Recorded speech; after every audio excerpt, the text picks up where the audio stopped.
Like Purdue, it's just an example. Purdue losing to Fresno State is okay. We can still win the Big Ten West. But me, Billy Napier gets fired. hey, really the best time of the year. I will be seated watching Red Zone for 7 hours on Sunday. What's going on, everyone? Welcome back to a new episode of Backyard Banter. Johnny, James, Tanner, Final Four is here. Next time we will see you guys, we will know the national champion.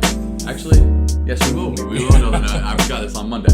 We will know the national champion. Today we're going to give you our full Final Four breakdown. Who's going to win the national championship pick? Tanner and I are matching because now I bleed the Purdue Boilermakers. Do you? Yes. Do you? Yes, ever since. I bleed red, I guess. I don't know who. There's a couple teams that are red. So. Oh, you know who's I red? see red. NC State. And Alabama. Hey, go Wolfpack. Anyway, we're just going to get right into it. We'll start with the first game. Purdue, NC State, 5 o'clock Central Time. DJ Burns for Zach Edey right now.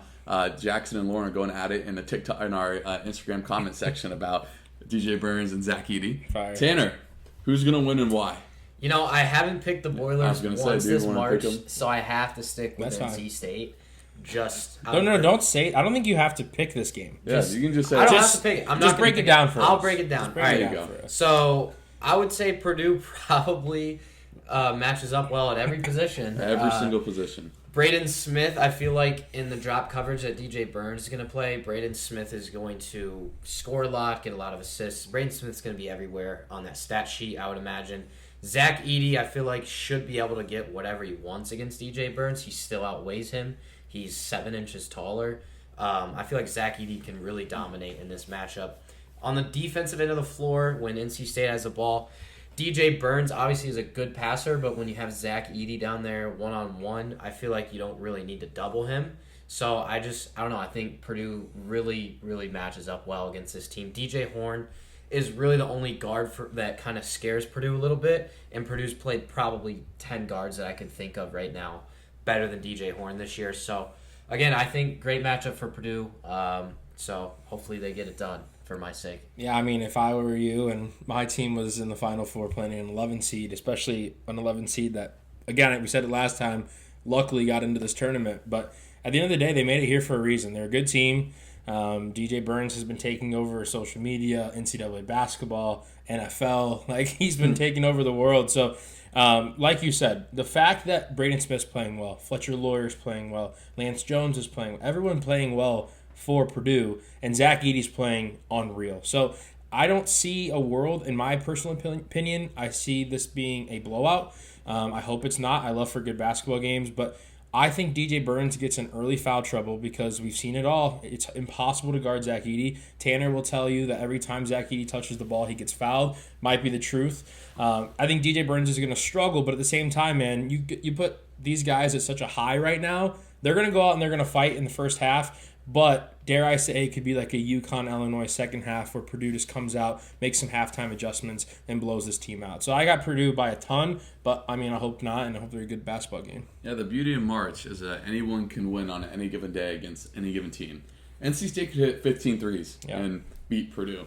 I couldn't think of a team that matches up worse with Purdue than NC State does. Literally. I mean, every single position you go down the line, they don't have an advantage except maybe DJ Horn, because Purdue doesn't have like an incredibly strong perimeter defender. Like Lance Jones is a good defender, but I mean Dalton Connect's still at 37. So if DJ Horn gets hot, that could be scary. But outside of that, man, me and my dad were watching the NC State game. He goes, "Who's diarrhea at NC State? Who's?" I'm like, Diarrhea. He goes, "Like they got a dude named Diarrhea, and they're all the way this far." Hey, he's tough. Yeah, but you know. Again, speaking of him, he's a non-shooter. He's an energy guy, big. I think NC State has to zone Purdue if they have a shot in winning this game. They can't guard Edey one-on-one. Even if they come bring a double team, Edey is a good enough passer to pass out of it. The thing that has hurt Edey this year is when a defender stunts and then they come back, they look away, and then when Edey goes down, they've had a lot of success digging. And I mean, it's very hard to prepare for Purdue, but obviously NC State's had time to do it, but. Again, if NC State goes man, I would put DJ Burns in probably 50 ball screens on Saturday night. Make him guard in space. Make him guard Braden Smith. I would take Braden Smith as a distributor almost over any guard in the country. I mean, his assists, he averages over 7 a game. Yeah. And him and Edey have a really good connection. If Lawyer Jones hits, if Gillis can hit from 3, I mean, Purdue would be fine. I think Yeah. it would surprise me if NC State did not go zone, and if they. I just don't see an advantage for them, especially defensively, against this team. And Purdue's seen a lot of zone this year, obviously, because they've played teams like NC State in the Big Ten that just don't match up anywhere. So it's not like Purdue's never seen a zone. I think Utah State tried running 1-3-1, and we saw how that ended up. Just can't do it. So it's hard to guard Purdue when they have Edey down low, and then everybody else can shoot the three. Purdue leads the country in 3-point percent. They shoot 41% and that's the thing. from And three as a team. you talked about NC State needs to get hot to have a chance. I've watched a ton of Purdue basketball. Every team gets hot when they play Purdue, but it doesn't matter because you can't stop Zach Edey. So at the end of the day, you might come down and hit a three every fourth drive down. Well, Zach Edey's going to score every possession. So it doesn't matter if they get hot for me. I mean, I don't see a world where NC State can beat Purdue. Neither do I. I would zone Purdue, and if they hit 13, 14 threes and beat us, I go shake Matt Pater's hand. You say, good luck on Monday night. Yeah. Because I will not let Zach Edey have 40 points I agree. and beat us. I would make Fletcher Lawyer hit 4 threes. I'd make Braden Smith hit 2 or 3 threes. Make Lance Jones hit 3 threes in order to beat us. But obviously we'll see. But again, very surprised if NC State would go man the whole time. This is the one where I'm like, I can already chalk it up. I feel like. Yeah, we'll see. But again, this could be very similar. Do you guys remember that Michigan State Texas Tech game where Texas Tech was really in control for a lot of that time? They were up 14-16, and then all of a sudden Michigan State got hot from 3, cut it to 7. Like if that happens and Purdue ends up winning by 9-14, I could see that. But yeah, it would really take a miracle. Or a miracle. Not a miracle. It would take a Jim Valvano coming down from heaven and just giving his spirits on this NC State team. NC State's been in this position. I don't know if you guys seen their documentary, Survive in Advance. Yeah. They beat Houston, and Houston was the best team in the country. That team had Clyde Drexler, Akeem Olajuwon. Those are 2 of the best 50 players ever. So, and you know what's crazy? Anything can happen. Yeah, you know what's crazy about this game, and we're about to get into the next one. In terms of Vegas and spreads and everything, this is supposed to be a closer game than the other one. NC State is closer to Purdue than Bama is to UConn. And that's crazy to me. We can just transition right into that game. Yeah. I think Bama could potentially beat UConn because of their ability to get hot from 3. Yeah. Talking about a team doesn't have a weakness. UConn doesn't have a weakness. They're shooting 29% from 3 in this tournament, and they haven't had a game closer than, 15, 20? I mean, I saw a stat. If this 3-point percentage translated to the regular season, they would be like 370th in the country, like behind Detroit Mercy, who won 2 games this year. That's how bad they've been shooting from 3 in this tournament. And they've still steamrolled. I saw someone in our YouTube comment section who said the correct way to word what UConn's doing is that they dog walk them. Yeah. That's what they've been doing. And they just run such good sets, man. Oh my god. Oh such my good god. sets. They have, if you're a coach, no matter at what level, just watch UConn play basketball. It's beautiful. Man. There's always a Twitter thread that comes out. It's like the best sets ran. Yep. Might as well just be a Dan Hurley just monologue. Special. It's just beautiful. Yeah. Alabama doesn't have that presence inside to handle Klingham. They have Pringle, who's good. They have Grant Nelson, who's really good, but Grant Nelson is more of a finesse outside player. But to go to the other side, I don't know if UConn has a great matchup for Grant Nelson. I think if Alabama gets that North Carolina type performance from Grant Nelson, they could really have a chance. I really think he's the X factor for them. Mark Sears is going to get his points. Estrada's going to get it, and he's going to play make. But how will Tristan Newton play make, and can he limit turnovers? How will Cam Spencer shoot from 3? So I think it's going to be a great matchup. Obviously, I think UConn's going to end up coming on top, but I think Bama covers 11.5 or whatever it is because Grant Nelson's got set of foul trouble. He got in foul trouble in the Elite 8 game because Clemson really limited him. Alabama can hit 16 threes in a game and beat you. Will they do that? Probably not. I think UConn's too well coached to allow that to happen. But yeah, this is a game I'm most excited for. Yeah, I think Bama's gonna get hot. I think they're gonna hit a lot of threes. I mean, Sears has been one of the best players in this tournament. He's been unreal to watch. But like you said, Nelson, who had a kind of shaky game in the last game, you take it back to what he had in the Sweet 16. I think he had 23 points or whatever, something close to that. And he's special blocks to watch, right? Because, first of all, to me, he looks taller than he is. Like, to me, he looks more like a KD kind of guy, like 6'10", 6'11", where I think he's like 6'8", listed, but he's long. He's listed at 6'10". Is he something like that? I don't know. He's huge, right? And he moves well. He's a tough guard, like you said. But at the end of the day, man, UConn has been special. since last year. almost They've can't been pick doing against this them, for right? 2 years long, but I agree. This is a game I'm super excited for because we've watched Bama play Purdue, and it was fun to watch Bama get hot. I know you didn't like it a ton, It was very but I think they hit frustrating. 18 threes. Was They that hit 19. 19 threes against Purdue, And they still lost. But this is a fun matchup. I think this is going to be a super exciting game. I think UConn shoots it a little better from three just because they're going to have to match what Bama does. But I'm super excited because I think Nelson, like you said, is the X factor because Sears is going to drop 25.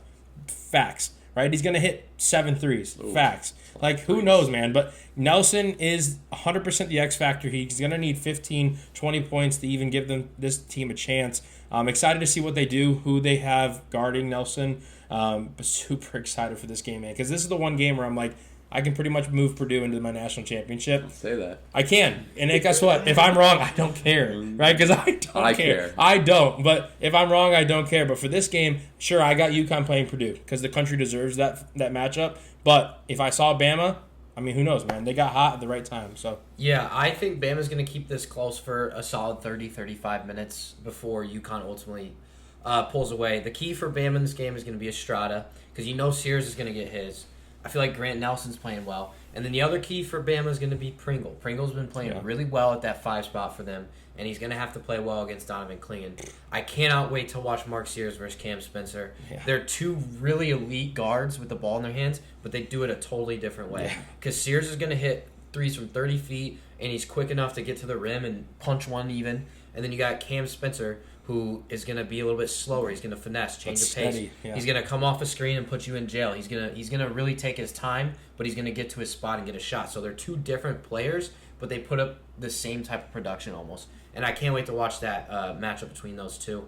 But yeah, I think Bama, if they hit like 15 to 20 threes, I still don't think they can win. Yeah. But I want them to just because I want to see a good game. I hope Bama just runs UConn up and down the floor. I hope they tire them out. Yeah, speed That's it up. what I'm hoping for. Take it back to what they did against GCU. Bama's got a guard similar to they have in the past 2 games. If they don't, they have no chance. That's the reason why Bama got to this point is because in a combined 80 minutes, they really put a good 16 to 20 minutes of defense together in order to get there. Yeah. They need that for, if not 30. most all of the game Yeah. in order to be competitive in this. But yeah, so we have Purdue and UConn going on. Just because we deserve it, man. Yeah. We deserved a Monday night to watch this Let game. me say this. I would be much more shocked if NC State beat Purdue than if Alabama Yeah, beat UConn. no doubt. And the odds makers don't agree with me. I'd be but pissed. If I had to watch NC State in the national championship, I would thoroughly be upset. I would And be I mad, would too. blame Virginia, and I would try to close Virginia down. Like, I would just be so Well, upset. Virginia's a very strong academic They are school. I don't very good think, school. Very good school. Maybe shut down the The basketball. Cavaliers, great program, whatever. Right. Who knows? Yeah.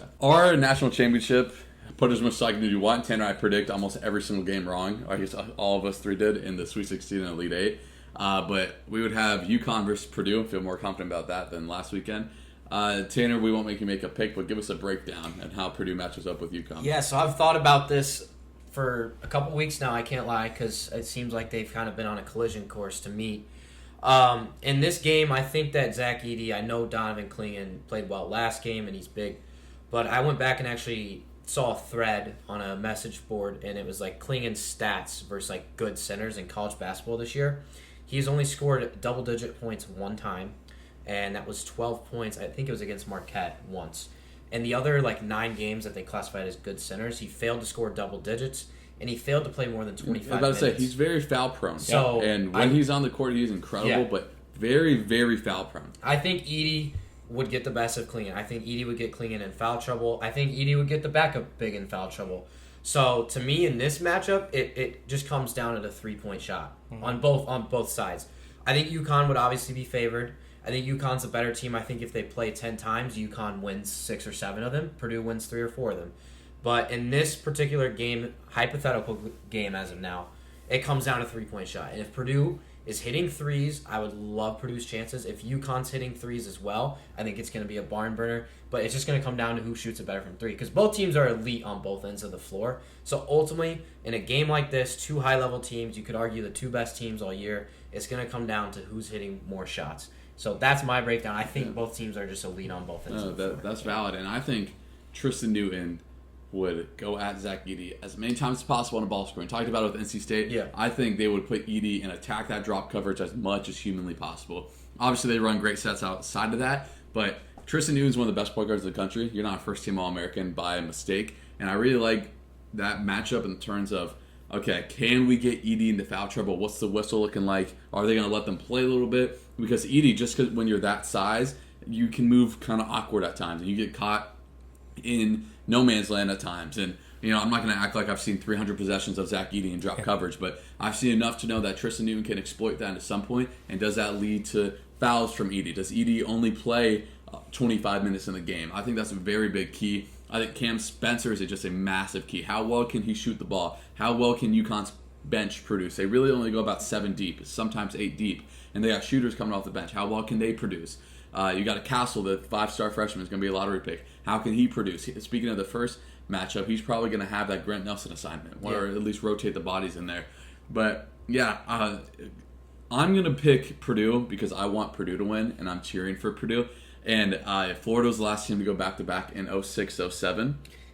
Don't want to 06-07. Season started with no And I want them to keep having that title, but I would hope in the national championship that neither of them would get into foul trouble, so we see best on best. And I do think Edey would get the better of Klingham. I think he's better as of right now. So give me Purdue in what could be an all-time classic game. Yeah, super excited for this. I was actually going to bring up Florida just because of the fact is we haven't seen it. Going back-to-back in and we really can't remember. And that's the thing. I was 5 years old, and I can't tell you I was watching Joakim Noah play for. The only time I watched Joakim Noah was when he's on the Bulls. Like that's just facts. So I can't say it, but at the end of the day, when you look at this, is one of the hardest. This is the hardest tournament to win because it is. First of all, it's a brutal 4 weeks, 3 weeks, whatever it is, 4 weeks, I think. I mean, conference tournaments. Then you're traveling to who knows where. Think about Bama. Bama had to go up to Washington, right? So this tournament is a grind for these guys. Yesterday, UConn's flight didn't get it until like 4 o'clock. We were talking about that yesterday. So it's just a grind, right? I mean, these guys are struggling to even get there. But when I look at this is a team. Again, like I said, I didn't watch the Florida Gators back in the day. But if I had to think of a team to go back to back, this is the team. They have had one game this season where it was a bad loss, a shaky game, and that was against Seton Hall. When they lost to Seton Hall, I believe that's who they lost to, the only bad loss, because I think they lost to Creighton and Kansas. Creighton, Kansas, and Seton Hall. And Seton Hall. Those were the 3 losses. You look at the one loss. It comes down to consistency, and I think it's consistency because they're the best coached team in the country. I think at the end of the day, it's a great coaching matchup too. Matt Painter, I don't give him a lot of credit, but Sweet 16's out the wazoo for him. And he produces just stud athletes all the time. So I love this coaching matchup, but when I look at this game, I look at consistency from last year to this year. Because there's similar teams from the last 2 years, and I love UConn. I don't know who I'm going to root for. I feel like I want to root for the Big Ten because the Big Ten it needs some love. But at the same time, this could be their first national championship since Michigan State in 2000, right? Yeah. Yes, correct. So maybe the Big Ten needs some love. As an Illinois guy, it's hard to root for a rival, but at the end of the day, I like Tanner, so maybe I'll root for Purdue. But if I had to pick, and I had to put my money somewhere, I'm going to take UConn because of the consistency that they've shown all season long, and it dates back to last season as well. I like the head coaching matchup for UConn. I could see Klingham making Edey step out, and we've seen it last year when that happened. Edey's been a lot better this year on it.